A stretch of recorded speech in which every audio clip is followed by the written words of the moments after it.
do you ban the pocket picks? Because the other thing that Sandbox Gaming, who we will introduce first, does is I want to talk about Summit, a player we haven't described so far. Used to be the sub-top laner for Keen, so of course never got to play.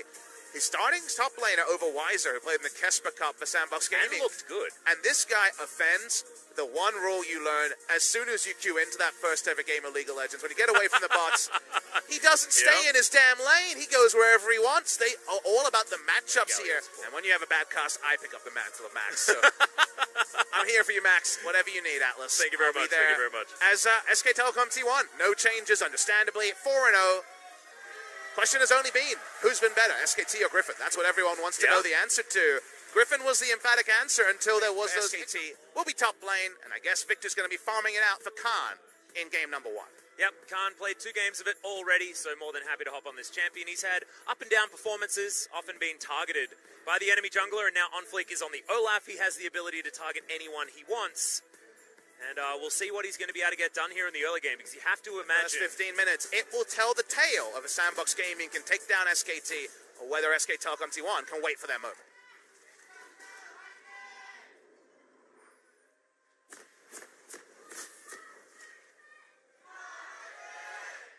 Going to go back home, Teddy, without the teleport just yet, as here's the Paranoia straight towards the top side, and that is just a dead rise. I spoke too soon. The action immediately followed. Very squishy rise build, no health in the build, no catalyst that we were wondering we might see on the way to a Rod of Ages, or in fact, the adaptive helm, so the turret blades will roll in as well, and only a Mountain Drake as a consolation prize for Sandbox Game. Yeah, exactly. Speaking of hop skipping, some Goomba Stomps are possible. They know the Sandbox are on this Rift Herald. Yep, Paranoia available here as well. OnFleek wants to be able to grab this one. Good knockups here from Dub. Wants just one combo cleared. Oh, just about gets the auto, but doesn't quite get in there. Abyssal Voyage, Mata wants to help him. It's cleared. Just baits Dub all the way in. Gravity Field's going to be there. Perfect Hex Core allows for the displacement, but now down to half health, and he gets taunted. Teddy picks up the kill, and Faker combos into Summit at the same time.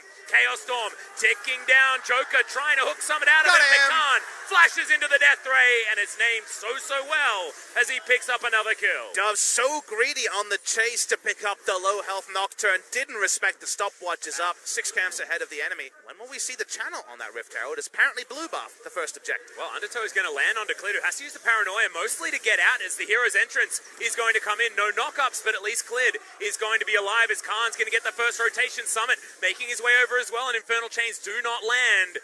Dove still has the ultimate if he wants to. Blast Cone to safety, but they don't steal away the blue buff. They're getting another item. And that Ceres Embrace transformation. Neither of them a team fight, right? They need Hurricane. They desperately need some more tankiness, but they're going to try something mid lane anyway. Yeah, Devour is going to come in. Joker gets a beautiful play. And the Catfish is going to go down. True Shot Barrage is going to hit OnFleek, but I have a feeling he doesn't care, as this tower should get taken down for first turret blood over to Sandbox. And that was sleek from Joker. He hits the hook again, but it's going to be under turret. They'll take the objective here. Nice little movement there. They gave up on a lot of side lanes to make that play happen, and how about a fallback Ocean? Respecting the amount of threat there is globally, is finally they'll get in there. Okay, Worldender is going to be tanking this one up, but Faker flashes out of the way of the last hit, and is he going to have it? He is. So Faker going to fall down to the Ignite. Dove should follow up here as Khan has a lot of damage left remaining. True Shot Barrage is only going to clip OnFleek, who's got a lot of health, and is going to be okay. 1 for 1 in the end. And this time they play around the Abyssal Voyage. They can't be outnumbered as easily, and they do trade 1 for 1. Waiting for the next Wombo. Always about those Wombo combos. Paranoid almost off cooldown. Speaking of Wombo combos. Joker caught out, but thankfully there's a Fate's Call. This is definitely the high blood pressure game for people who think action is coming. I can't stop him, but he only goes one way. That's true, that's true. Oh, goodness me. Is this Sandbox? Yes, it is. Therefore, Baron going to be started 22 minutes OnFleek. In trouble. True Shot Barrage going to get, yep, taken down. There is no smite in this Baron pit, and Faker is going to find Sandbox. Not entirely sure what that play was, but Paranoia now going to join Faker, and this is what can happen. You have to respect the globals if you're against this SKT composition. Okay, Hook is going to land. Marta may be a little bit overextended, but Khan comes in, and This flank is so deadly. Joker's going to die first, and now SKT looking for more. We don't get to see the notebook from Coma today, but I'm sure the note for Sandbox Gaming's first series was, damn, do they like Baron a lot. Yep. All them throwing their faces into Baron and slowly getting it. Cost Sandbox a lot of time in that series. No Baron coming here. Everyone knows about the Callista threat. Speaking of Callista, Nocturne only damages you, so you are swapping the potential mid-game power spike of the Callista for just buying a bit of space and time. Oh my goodness. Well, not getting a lot of space from Teddy here as Paranoia comes in once again. And it's in fact Dove that could be in trouble. The Fear's going to come in. The World Ender feeling like it's not exactly named correctly at this point because he is just straight up dead. Clid picks up that kill easily. 2-0 and 2 now, I believe. Not much of a role in the next team fight, so some problem solving required. Guess what? The answer's Baron. 5 members once again on top of it. Paranoia just comes back off cooldown. And 50-50, it's baby. taking a lot of damage, exactly right. This will actually go down as Clid gets into the pit. It's Teddy! No, it's not! The Baron taken down on Fleek is going to die as Ghost desperately trying to get out of here. Dove is going to survive. Joker's going to be there, so they will have some Barons left. But is it worth it to lose 3 people for it? I'm not entirely sure. 2 maybe, 3 no, and it was just the most telegraphed play. Reminds me of MVP in seasons past where they were just about the 50-50. Speaking of 50-50, how about a 4th kill on top as Teddy?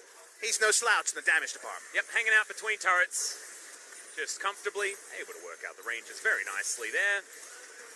As, Joker and Dove, they do have a Baron buff around them, but they're losing the majority of their base and any semblance of map control. Negative Baron buff power play. In case you guys watched OGN, you'd know that the numbers we showed was just purely gold earned. Now we actually have relative gold, so including the Baron gold. Well, SKT half is off, but maybe they look at the game, say they made too many mistakes in early game. That was the most they could hope for. As here comes Nocturne. Yep, Dove is not hoping for very much here as World Ender is at least going to keep him alive for a little bit longer as Summit tries to get in amongst it, but it looks like SKT have God mode on. They just don't take damage as Chaos Storm does exactly the opposite. Summit now with half health, gets himself a shield, but he is going to die. Clid gets on top of him. Hero's entrance just to create a party as Joker's going to be the next one on the chopping block. Teddy was taken out as now Ghost looking for a little bit more. That there is still damage availability. As you can see, Khan is so incredibly strong. Clid's got a GA, and Ghost now just trying to run for his life.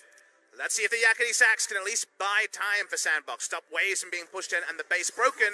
Faker wants to say no. Yep, Justice Punch is going to come in and Protobelt's going to be there, so Dash Cannon to try and get him away. Ghost just trying to hop his way out as the taunt not going to get there. Now trying to turn this one around, but the burst damage from Khan should be enough to get there, and it is. But man, that was almost too close for SKT fans. And yet still calculated overall because cooldown respawned, if you will, as Abyssal Voyage going to get Marta into this mid lane. Still playing like the Abyssal Voyage has been changed as the hook is going to land onto Teddy somehow. Devour going to be in there, but the Flay is back. Coming out onto Marta.